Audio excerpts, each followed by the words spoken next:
Шавкат Раҳимов яке аз мушзанони маъруфи кишвар ки шикастнопазир аст баъди чанд ҳафтаи тамрин ҳамроҳ бо Муҳаммадхоҷа дар толори Фредди Роуч дар он тарафи уқёнус билохира бо ҳарифи ҷадиди худ ба ринг баромад. Мушзани тоҷик дар ин рақобат имкон дошт ки ҷоизаи қаҳрамонии ҷаҳонро аз рӯи фарзияи IBF соҳиб бишавад.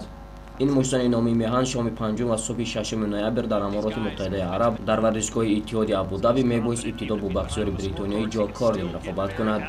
Ҷо қаҳрамони Аврупо буда ҳамчунин иштирокчии бозиҳои Олимпии Рио мебошад. Вале бо сабаби ҷароҳат бардоштан Ҷо Кордин ба ринг баромада натавонист ва масъулин барои Шавкати мо хеле зуд рақиби нав пайдо карданд.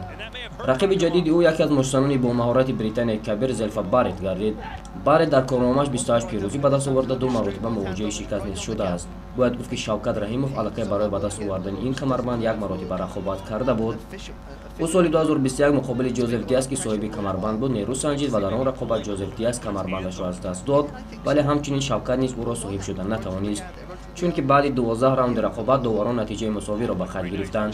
ҳамин тавр дар шонси дуввуми худ барои гирифтани камарбанди мазкур Шавкат муқобили мушзани бритониёӣ ба майдон баромада бо муштҳои қавии тоҷиконааш барои ҳариф имконе нагузошта пеш аз муҳлат дар раунди нуҳум ӯро ба нокаут равона намуд ва ҳамин тавр қаҳрамонии ҷаҳон аз рӯи фарзияи созмони IBF гашт. бояд гуфт ки Шавкат аввалин тоҷике гардид ки ҷоизаи қаҳрамонии ҷаҳонро аз рӯи ин фарзия соҳиб мегардад. баъди анҷоми ин рақобат рӯйхати беҳтаринҳои ин созмон низ иваз шуду Шавкат Раҳимови тоҷик ба садри он баромад.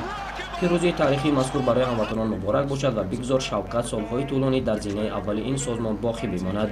бояд бигӯем ки Шавкат зодаи шаҳри Қурғонтепаи вилояти Хатлон буда дар ҳайати мунтахаби Тоҷикистон низ баромад кардааст ва қаҳрамони секаратаи Тоҷикистон мебошад.